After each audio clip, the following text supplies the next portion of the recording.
Hello everyone, कैसे हैं आप सभी लोग। आई होप सभी लोग अच्छे से होंगे। तो जैसा कि आप लोग बोर्ड पे देख रहे हैं, आज हम लोग स्टार्ट करने जा रहे हैं class 11 maths chapter number 1 set theory. तो इसमें कवर करना है हमें एक्सरसाइज 1.1 के इंट्रोडक्शन को। तो सबसे पहले हम देखेंगे कि एक्सरसाइज 1.1 के इंट्रोडक्शन में हमें कौन कौन से टॉपिक्स को कवर करना है। तो हमारे टॉपिक्स क्या रहेंगे। सबसे पहला टॉपिक हम लोगों का रहेगा सेट। सेकंड टॉपिक क्या रहेगा, रिप्रेजेंटेशन ऑफ सेट, कि सेट को किस तरीके से रिप्रेजेंट किया जा सकता है। उसके बाद क्या होगा, सम बेसिक मैथमेटिकल सेट्स, कुछ जो मैथमेटिक्स में बेसिक सेट होते हैं, ठीक, उन्हें हम लोग देखेंगे। तो टोटल ये 3 टॉपिक्स हैं जिन्हें हम लोग एक्सरसाइज 1.1 के इंट्रोडक्शन में कवर करेंगे। So, starting from the very first topic, that is set. सबसे पहले सेट की डेफिनेशन को देखेंगे। तो सेट क्या होता है? Set is a well defined collection of objects. Set क्या होता है? ऑब्जेक्ट्स का एक वेल डिफाइंड कलेक्शन होता है। इसमें ये जो वर्ड हम लोग अंडरलाइन कर रहे हैं, इसे आप ध्यान से देखिएगा। क्या है word? Well defined. Well defined का बेटा मतलब होगा, ठीक, कि इसका जो डेफिनेशन है, डेफिनेशन ऑलवेज रिमेन्स फिक्स्ड। इसका डेफिनेशन जो है वो हमेशा क्या रहता है? फिक्स रहता है। दैट मीन्स उसका definition person to person change नहीं होगा, ठीक। अब हम लोग कुछ एग्जांपल्स लेंगे कलेक्शन के, और फिर हम लोग देखेंगे कि ये कलेक्शन जो है वो सेट है या नहीं, ठीक। For example, first, top 3 collection of top 3 books of maths. Maths की जो टॉप 3 बुक्स हैं उनका कलेक्शन है, ठीक। अब मान लीजिए ये क्वेश्चन राम से पूछा गया, तो राम आंसर क्या दे सकता है? हो सकता है उसको आर.डी. शर्मा अच्छा लगती है, हो सकता है उसे आर.एस. अग्रवाल अच्छा लगता है, हो सकता है उसे एनसीईआरटी अच्छा लगता है। अब लेट्स से यही सेम क्वेश्चन किससे पूछा गया? श्याम से पूछा गया। किससे? श्याम से। हो सकता है श्याम को प्रीवियस ईयर क्वेश्चन अच्छे लगते हैं, हो सकता है उसे एग्जाम्पलर अच्छा लगता है, ठीक, हो सकता है उसे आरएस अच्छा लगता है। तो देखिए, दो ही बच्चों में क्या हुआ? डिफरेंस क्रिएट हो गया। एक जो बच्चा है राम, उसके लिए टॉप 3 जो बुक्स हैं वो आरडी, आरएस और एनसीईआरटी है। बट जो श्याम है, उसके लिए जो टॉप 3 बुक्स हैं मैथ्स की, वो क्या है? Previous year question, NCERT exemplar और आरएस अग्रवाल। दैट मीन्स ये जो कलेक्शन था उसकी डेफिनेशन इन दोनों बच्चों के अकॉर्डिंग क्या है? डिफरेंट डिफरेंट है। दैट मीन्स ये जो कलेक्शन हमारा होगा ये सेट नहीं होगा, ये सेट नहीं होगा। क्यों? क्योंकि इसकी डेफिनेशन तो बेटा देखिए चेंज हो गई। अब मान लीजिए आप किसी तीसरे बच्चे से पूछते हैं, ठीक, आपने ये क्वेश्चन मान लीजिए बच्चे किससे पूछा? शिवानी से पूछा। किससे पूछा? शिवानी से। तो हो सकता है शिवानी को स्टेट बोर्ड की बुक्स अच्छी लगती हैं, ठीक, हो सकता है उसे एनसीईआरटी अच्छी लगती है, ठीक, हो सकता है उसे क्लास नोट्स अच्छे लगते हैं। उसके लिए 3 बेस्ट बुक्स हो सकती है। तो देखिए यहाँ पे पर्सन टू पर्सन क्या हो रहा है? कलेक्शन की डेफिनेशन क्या हो रही है? चेंज हो रही है। दैट मीन्स ये जो कलेक्शन था ये हमारा सेट नहीं होगा। सेट होने के लिए क्या होना चाहिए कि उसका डेफिनेशन जो है वो क्या होना चाहिए? सबके लिए फिक्स होना चाहिए। अभी हम लोग एक एग्जांपल लेंगे, आपको ये क्लियर हो जाएगा। तो एग्जांपल नंबर 2 जो है वो क्या होगा? Collection of days of a week. एक वीक में जितने भी डेज होते हैं उन सबका कलेक्शन रहेगा। अब यही क्वेश्चन किससे पूछा गया? राम से। राम आंसर क्या देगा? Sunday, Monday, Tuesday, Wednesday, Thursday, Friday, Saturday, यही देगा। श्याम से ये क्वेश्चन पूछेगा, श्याम की आंसर क्या देगा? Sunday, Monday, Tuesday, Wednesday, Thursday, Friday, Saturday. Shivani से ये सेम क्वेश्चन पूछा गया कि बेटा कलेक्शन राइट करो किसका, वीक में कितने डेज होते हैं, तो उसका भी आंसर क्या आएगा? Sunday, Monday, Tuesday, Wednesday, Thursday, Friday, Saturday ही आएगा।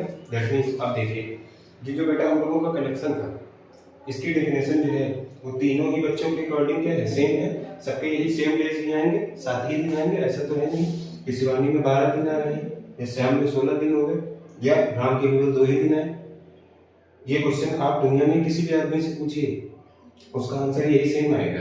दैट मीन्स ये एक ऐसा कलेक्शन है जिसका डेफिनेशन हमेशा क्या रहेगा? फिक्स रहेगा। क्या रहेगा? फिक्स रहेगा, वो चेंज नहीं होगा। आप किसी से भी ये क्वेश्चन करिए, वो सेम यही आंसर देगा। ठीक, अब क्योंकि इसकी डेफिनेशन क्या है? फिक्स है, तो इसे हम लोग क्या बोलेंगे? इसे बोलेंगे बेटा सेट। क्या बोलेंगे? सेट। आई होप अब आपको फर्स्ट वाले एग्जांपल और सेकंड वाले एग्जांपल में डिफरेंस क्लियर हो गया होगा कि जहाँ पे कलेक्शन जो है उसका डेफिनेशन चेंज हो बार बार, तो उसे हम लोग सेट नहीं बोलेंगे। और अगर कलेक्शन की डेफिनेशन क्या है? सबके लिए सेम है, ठीक, तो हम लोग क्या बोलेंगे? उसे सेट बोल देंगे। ठीक, एक नेक्स्ट एग्जांपल लेते हैं, ठीक, उससे और चीजें आपको क्लियर हो जाएंगी। थर्ड क्या है? Collection of months in a year. एक साल में जितने भी मंथ्स होते हैं उनका कलेक्शन राइट करना। अब ये आप खुद ही समझिएगा, ठीक, उसको राइट करने की जरूरत नहीं है। राम, श्याम और शिवानी, यही 3 बच्चों से हमने क्वेश्चन किया। राम का भी आंसर क्या है? जनवरी, फरवरी, मार्च, अप्रैल, मई, जून, जुलाई, डॉट डॉट डॉट, कहाँ तक? दिसंबर तक। उसके बाद श्याम से भी पूछेंगे तो जनवरी, फरवरी, मार्च, डॉट डॉट डॉट, नवंबर, दिसंबर। उसके बाद शिवानी से भी यही क्वेश्चन पूछेंगे तो क्या आएगा? नवंबर, दिसंबर लास्ट में आएगा और जनवरी, फरवरी स्टार्टिंग में आएगा। दैट मीन्स तीनों ही बच्चों के आंसर क्या आएंगे? सेम आएंगे। अब यही सेम क्वेश्चन आप दुनिया के किसी भी आदमी से पूछ लीजिए, ठीक, कि बताइए कि जो एक साल में मंथ्स होते हैं, ठीक, उनका कलेक्शन क्या होगा? सबका आंसर वही आएगा, जनवरी, फरवरी से लेकर कहाँ तक? दिसंबर तक। दैट मीन्स ये एक ऐसा कलेक्शन होगा जिसकी डेफिनेशन हमेशा क्या रहेगी? फिक्स रहेगी। ठीक, तो इसे हम लोग क्या बोल देंगे बेटा? इसे हम लोग सेट बोल देंगे। ठीक, आई होप सेट आपको बिल्कुल अच्छे तरीके से समझ में आ गया होगा, ठीक, कि कब किसी कलेक्शन को हम लोग सेट बोलेंगे और कब उसे सेट नहीं बोलेंगे। ठीक, तो टॉपिक नंबर 1 हम लोगों का कंप्लीट हो गया है। अब हम लोग देखेंगे टॉपिक नंबर 2, जो कि क्या है? Representation of a set.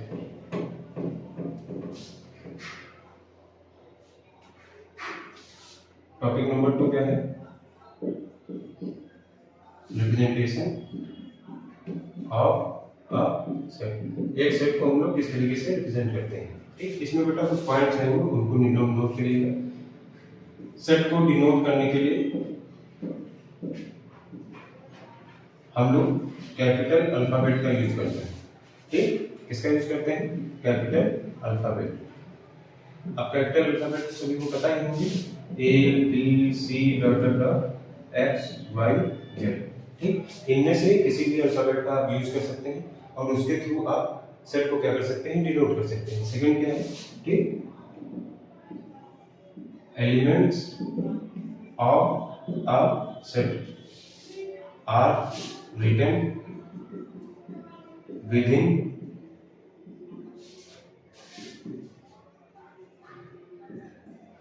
curly braces या ब्रैकेट्स, जो भी आप लिखना चाहें। कि सेट के अंदर जितने भी एलिमेंट्स आएंगे उनको हम लोग कहाँ राइट करेंगे? कर्ली ब्रेसेस के अंदर राइट करेंगे। अब कर्ली ब्रेसेस तो आपको पता ही होगा इस तरीके से बनते हैं। ठीक, थर्ड क्या होगा? Elements in a set are never repeated. Set के अंदर जितने भी एलिमेंट्स होंगे उनको कभी हम लोग रिपीट नहीं करते। फोर्थ हमारा पॉइंट क्या होगा? Order of elements in a set is not important. Set के अंदर जो एलिमेंट्स आते हैं उनका ऑर्डर क्या है? इंपॉर्टेंट नहीं है। जैसे लास्ट वाले एग्जाम्पल में हमने 2 था, ठीक। हमें कलेक्शन राइट करना था किसका, मंथ्स इन अ ईयर, कि एक साल में कितने महीने होते हैं, ठीक। अब उसमें जनवरी फरवरी से लेकर कहाँ तक मंथ्स आए थे, दिसंबर तक आए थे, ठीक। अब उनका जो ऑर्डर था, आप जनवरी को पहले लिखिए या बाद में लिखिए, ठीक। मार्च को पहले उठा के लिख दीजिए, दिसंबर को सबसे पहले लिख दीजिए, ठीक। इसका कोई भी इफेक्ट नहीं पड़ेगा, बस वो सारे के सारे एलिमेंट उस सेट के अंदर होने चाहिए, ये इंपॉर्टेंट है। कौन पहले लिखा है, कौन बाद में लिखा है, ठीक। इसका कोई भी यहाँ पे लॉजिक नहीं है, ठीक। बस वो एलिमेंट क्या होना चाहिए, सेट के अंदर सेट के अंदर प्रेजेंट होना चाहिए, ठीक। तो ये 4 बेसिक पॉइंट हैं, ठीक। अगर ये सारे के सारे आपको पता है, ठीक, तो आप हमेशा सेट को अच्छे तरीके से रिप्रेजेंट कर लेंगे, ठीक। फिर हम लोग देखेंगे कि अभी सेट को रिप्रेजेंट करने में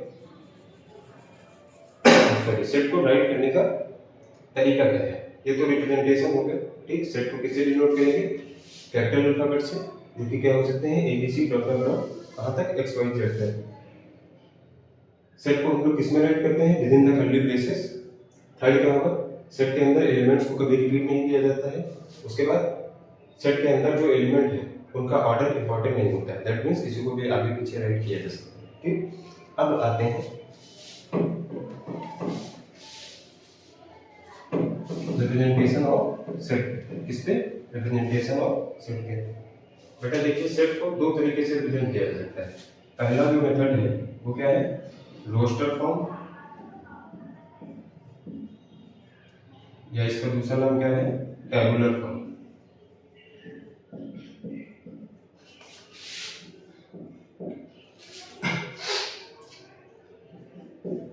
दूसरा मेथड क्या है, प्रॉपर्टी फॉर्म और set builder form. Set builder form, एक एग्जांपल लेंगे, ठीक। कलेक्शन ऑफ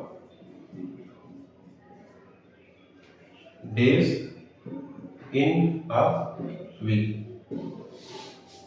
एक वीक के अंदर जितने भी डेज हैं, ठीक, उनका कलेक्शन हमें राइट करना है। अब सबसे पहली बात तो ये हमें पता है कि ये सेट है, सेट है, तो अब हम उसको रिप्रेजेंट करेंगे, ठीक। सबसे पहले रोस्टर फॉर्म में किस तरीके से रिप्रेजेंट करेंगे, ध्यान दीजिएगा। अभी हम लोगों ने कुछ पॉइंट्स को डिस्कस किया था कि सेट को रिप्रेजेंट करने के लिए क्या करेंगे, कैपिटल अल्फाबेट का यूज करेंगे। ये कैपिटल अल्फाबेट कुछ भी हो सकता है, लेट्स से हमने यहाँ पे ए ले लिया। अब सेट के जो एलिमेंट है उनको with in the curly braces right करेंगे। तो आप यहाँ पे कर्ली ब्रेसेस स्टार्ट करेंगे। अब इसके अंदर क्या आएंगे, एलिमेंट्स आएंगे। एलिमेंट्स आएंगे मतलब वीक में जितने भी डेज होते हैं उनको यहाँ पे राइट कर दीजिए। तो क्या हो गया, Sunday, Monday, Tuesday, Wednesday, Thursday, Friday, Saturday, ये टोटल डेज हो गए 1 2 3 4 5 6 7, ठीक। इनको आपने with in the curly braces right कर दिया, ठीक। रिप्रेजेंट किससे कर दिया, कैपिटल अल्फाबेट से। बस ये सेट हमारा हो गया। ये सेट लिखने का जो फॉर्म है, ये कौन सा फॉर्म है, ये रोस्टर या टैबुलर फॉर्म है। कौन सा फॉर्म है, रोस्टर या टैबुलर फॉर्म है। अब इसी सेम सेट को हम लोग किस फॉर्म में राइट करेंगे, सेट बिल्डर फॉर्म में। किस फॉर्म में, सेट बिल्डर फॉर्म में। आपको पता है सेट को रिप्रेजेंट करने के लिए कैपिटल अल्फाबेट का यूज किया जाएगा, तो हमने कैपिटल ए यूज कर दिया। सेट को राइट करने के लिए with in the curly braces उसको राइट करेंगे, तो कर्ली ब्रेसेस हमने बना ली, ठीक। अब यहाँ पे सेट बिल्डर फॉर्म में हम लोग क्या करते हैं, सेट की डेफिनेशन को राइट करते हैं। क्या राइट करते हैं, सेट की डेफिनेशन को राइट करते हैं, ठीक। कि ये जो सेट है वो बना कैसे है। सेट की डेफिनेशन को राइट करने का मतलब क्या है कि ये जो सेट हमसे लिखने को कह रहा है, ये सेट किस तरीके से बना है। तो देखिए क्या होगा, लेट्स से इस सेट में एलिमेंट क्या है, x है। क्या है, x है। x such that x is a day of week। x क्या है, वीक का कोई भी डे। बस ये हमने क्या कर दिया, इस सेट को किस फॉर्म में रिप्रेजेंट कर दिया, सेट बिल्डर फॉर्म में रिप्रेजेंट कर दिया। तो ये हमारा सेट को लिखने का सेट बिल्डर फॉर्म हो गया, जिसके अंदर हम लोग क्या करते हैं, सेट की डेफिनेशन को राइट करते हैं, ठीक। और ये जो हमारा फॉर्म है रोस्टर फॉर्म या टेबुलर फॉर्म, इसमें हम लोग क्या करते हैं, सेट के अंदर जितने भी एलिमेंट्स आ रहे हैं उनको 1 by 1 राइट करते हैं। अब देखिए यहाँ पे भी हम लोगों ने बताया था इस सेट के अंदर जितने भी एलिमेंट्स हैं उनका ऑर्डर इंपॉर्टेंट नहीं होता है। तो आप सैटरडे को पहले लिख दीजिए, मंडे को बाद में लिख दीजिए, फ्राइडे को पहले लिख दीजिए। आप इसमें ऑर्डर कुछ भी इधर उधर कर सकते हैं, बस एलिमेंट जो है वही सेम रहनी चाहिए। ऐसा नहीं है कि एक एलिमेंट उठा के बाहर ही फेंक दिया, 6 दिन बचा लिए, ठीक, तो क्या हो जाएगा, वो गलत आंसर हो जाएगा। ठीक, I hope representation of set सभी को समझ में आ गया होगा। दो तरीके से रिप्रेजेंट करेंगे, रोस्टर फॉर्म या टेबुलर फॉर्म, और सेकंड क्या होगा, प्रॉपर्टी फॉर्म या सेट बिल्डर फॉर्म। ठीक, सेट बिल्डर फॉर्म में सेट की डेफिनेशन को राइट करते हैं हम लोग, और रोस्टर फॉर्म में हम लोग क्या करते हैं, सेट के एलिमेंट्स को ही राइट कर देते हैं। ठीक, I hope representation of set सभी को क्लियर हो गया होगा। अब हम लोग अपना थर्ड टॉपिक, बच्चों टॉपिक नंबर 3 स्टार्ट करने से पहले हम लोग क्या करेंगे, एक छोटे से सब टॉपिक को समझेंगे। वो सब टॉपिक्स क्या है, बिलोंग्स टू, क्या है, बिलोंग्स टू। अब सबसे पहले एक सेट का एग्जांपल लेंगे। ये कोई सेट है, किसका सेट है ये, set of natural numbers less than 6 से छोटे नेचुरल नंबर्स का सेट है। अब टॉपिक नंबर 2 में हमने क्या पढ़ा है कि सेट को रिप्रेजेंट करने के लिए कैपिटल अल्फाबेट का यूज करते हैं, और सेट के जितने भी एलिमेंट्स होते हैं उनको हम लोग कॉमा से सेपरेट करके राइट करते हैं। अब 6 से छोटे नेचुरल नंबर्स हमें चाहिए। पहला नेचुरल नंबर क्या होता है, 1, फिर 2, फिर 3, फिर 4, फिर 5। ये हमारा क्या हो गया, सेट हो गया, जिसके अंदर क्या है, नेचुरल नंबर्स आए हैं। ठीक, तो ये सारे के सारे नेचुरल नंबर्स क्या हैं, 6 से छोटे हैं, लेस देन 6 हैं। अब आते हैं बिलोंग्स टू पे। बिलोंग्स टू का मतलब क्या है कि इस सेट के अंदर जितने भी एलिमेंट्स आए हैं, क्या है, इस सेट के अंदर जितने भी एलिमेंट्स आए हैं वो सारे के सारे इस सेट को बिलोंग कर रहे हैं। ठीक, अब बिलोंग्स टू को रिप्रेजेंट करने के लिए हम लोग क्या करते हैं, एक साइन का यूज करते हैं। साइन क्या होता है, आपको सी बनाना है, सी में से एक लाइन ऐसे ड्रॉ कर देनी है। ये जो साइन है ये किसका साइन है, ये बिलोंग्स टू का साइन है। फॉर एग्जाम्पल यहाँ पे एलिमेंट जो 1 है वो बिलोंग कर रहा है किसको, सेट ए को, कॉमा एलिमेंट जो 2 है वो बिलोंग कर रहा है किसको, सेट ए को। एलिमेंट जो 3 है वो भी बिलोंग कर रहा है किसको, सेट ए को। एलिमेंट 4 जो है वो भी बिलोंग कर रहा है किसको, सेट ए को। एलिमेंट जो 5 है वो भी बिलोंग कर रहा है किसको, सेट ए को। देखिए क्या 6 इस एलिमेंट को बिलोंग कर रहा है, सॉरी, क्या 6 इस सेट को बिलोंग कर रहा है, मतलब 6 इस सेट के अंदर है। तो देखिए बेटा इस सेट के अंदर कहीं पे भी 6 नहीं है, तो हम लोग क्या राइट करेंगे, 6 does not belong to set A. इसको किस तरीके से रीड करेंगे, 6 does not belong to set A. 6 जो है वो सेट ए को बिलोंग नहीं कर रहा है। अब जैसे ये था 3 बिलोंग्स टू सेट ए था, तो इसको कैसे रीड करेंगे, 3 belongs to set A. 3 set A को बिलोंग कर रहा है तो इस तरीके से रिप्रेजेंट करेंगे। अगर वो बिलोंग नहीं कर रहा है तो हम लोग उसको किस तरीके से राइट करेंगे, 6 डज नॉट बिलोंग्स टू ए, और रिप्रेजेंट किस तरीके से करेंगे, इस तरीके से बिलोंग्स टू का साइन बना के उसको क्या कर देना है, कट कर देना है। दैट मीन्स बिलोंग्स टू का साइन है ये, ठीक, और डज नॉट बिलोंग टू का जो साइन है वो क्या है, वो ये है। ठीक, आई होप ये टॉपिक पूरा का पूरा सबको क्लियर हो गया होगा। इस तरीके से कोई भी एलिमेंट किसी सेट में है तो वो उस सेट को बिलोंग करेगा, अगर वो एलिमेंट उस सेट के अंदर नहीं है तो वो सेट को बिलोंग नहीं करेगा।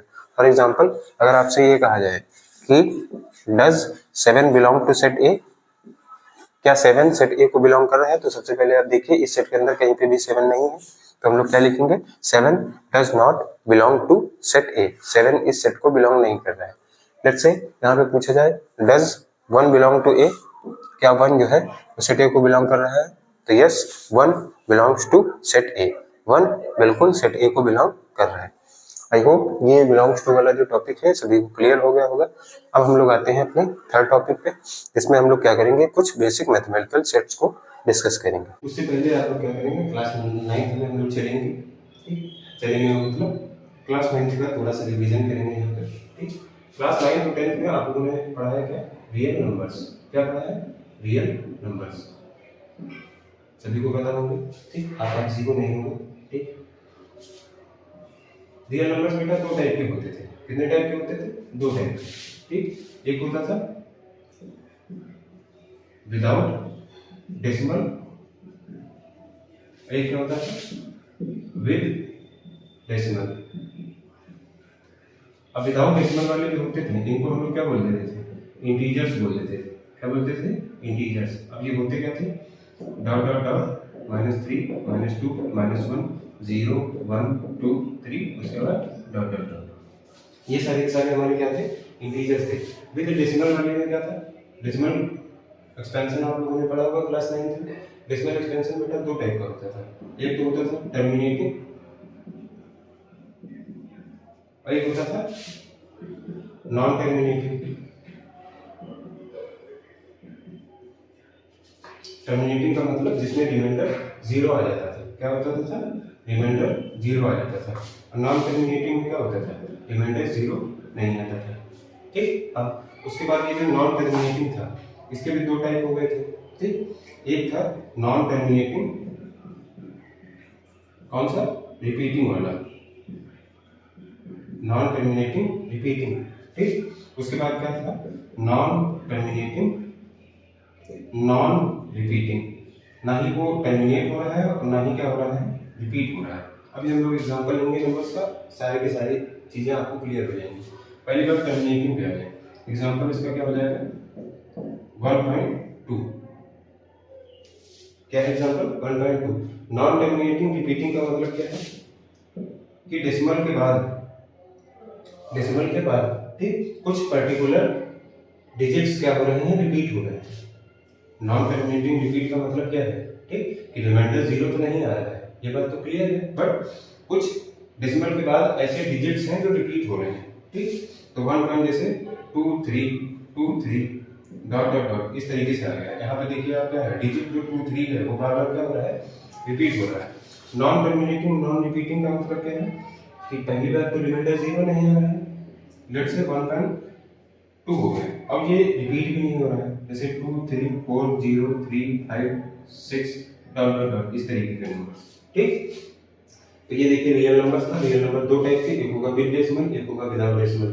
ठीक, विदाउट डेसिमल वाले जो होंगे उन्हें हम लोग इंटीजर्स बोलेंगे, और जो विद डेसिमल वाले होंगे इनको हम लोग क्या बोलेंगे? इनको नॉन इंटीजर्स बोलेंगे, नॉन इंटीजर्स। ठीक, अब इंटीजर्स ये थे। ठीक, इंटीजर्स में देखिए ये बेटा जो है ये 1 2 3 डॉट डॉट डॉट, ये सारे के सारे हमारे कैसे नंबर्स हैं? ये हमारे भी नेचुरल नंबर्स हैं। ठीक, 0 अगर नेचुरल नंबर्स में इंक्लूड कर लेते हैं तो ये कौन से नंबर्स बन जाते हैं? हमारे होल नंबर्स बन जाते हैं। कौन से numbers? Whole numbers, whole numbers. ये जो हमारे इंटीजर्स हैं ये कैसे इंटीजर्स हैं? ये नेगेटिव इंटीजर्स हैं। कौन से इंटीजर्स हैं? Negative integers. ठीक, इस पूरे के पूरे चार्ट को आप एक बार अच्छे से समझ लीजिएगा, उसके बाद हम लोग अपने टॉपिक पे आएंगे जो कि क्या है? Some basic mathematical sets. I hope ये पूरा का पूरा चार्ट सभी को क्लियर हो गया होगा। ठीक, ये हमारे कौन से इंटीजर्स हैं? Negative integers. ये natural numbers 1 2 3 dot dot dot 1 2 3, that mean natural number के सेट में जब हमने 0 को इंक्लूड कर लिया तो वो क्या हो गए? होल नंबर्स हो गए। ठीक, ये देखिए 1 2 3 जो है डॉट डॉट डॉट उसके आगे वाले ये नेचुरल नंबर्स नहीं है, और ये हमारे कैसे इंटीजर्स हैं? ये पॉजिटिव इंटीजर्स नहीं है, तो इस बात का ध्यान रखिएगा। ठीक, इसे इरेज करते हैं। ठीक, अब अपने टॉपिक पे आते हैं, क्योंकि टॉपिक हमारा क्या है?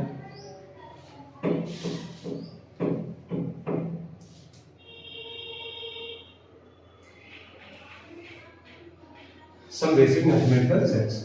So some basic mathematical sets. देखिए नेचुरल नंबर्स का जो सेट होता है उसे क्या बोलते हैं? किसे रिप्रेजेंट करते हैं? कैपिटल एन से, नेचुरल नंबर्स। ठीक, इन्हीं को भी आपने देखा था क्या बोलते हैं? पॉजिटिव इंटीजर्स बोलते हैं। क्या बोलते हैं? Positive integers. ठीक, हमारा जो होल नंबर्स का सेट होता है उसे किससे रिप्रेजेंट करते हैं? डब्ल्यू से। किससे? डब्ल्यू से, होल नंबर्स। इनको साथ में राइट भी कर लीजिएगा, 1 2 3 4 डॉट डॉट डॉट। ठीक, होल नंबर जो होते हैं उसमें क्या होता है 0 1 2 3 4 और उसके बाद डॉट डॉट डॉट, केवल 3 ही डॉट लगा के छोड़ दीजिएगा। उसके बाद इंटीजर्स पे आते हैं। जेड अगर लिखना है तो जेड का मतलब क्या है इंटीजर्स, क्या होगा इंटीजर्स।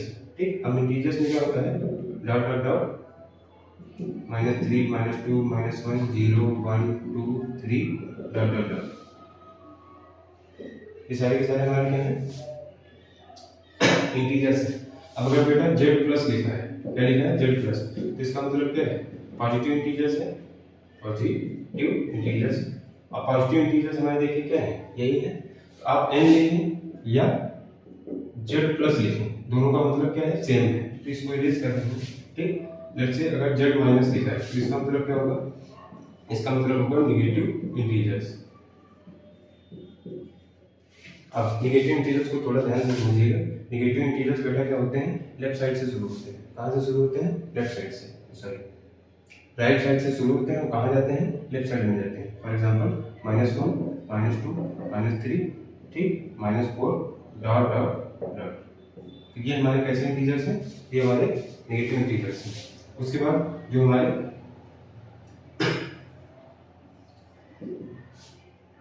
रेशनल नंबर्स का सेट है, इसका रेशनल नंबर्स का, उससे हम लोग किससे रिप्रेजेंट करते हैं क्यू से।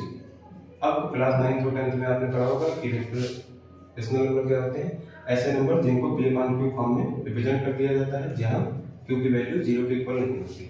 उसके बाद t जो है, t हमारा सेट है किसका इरेशनल नंबर्स का। किसका सेट है इरेशनल नंबर्स का।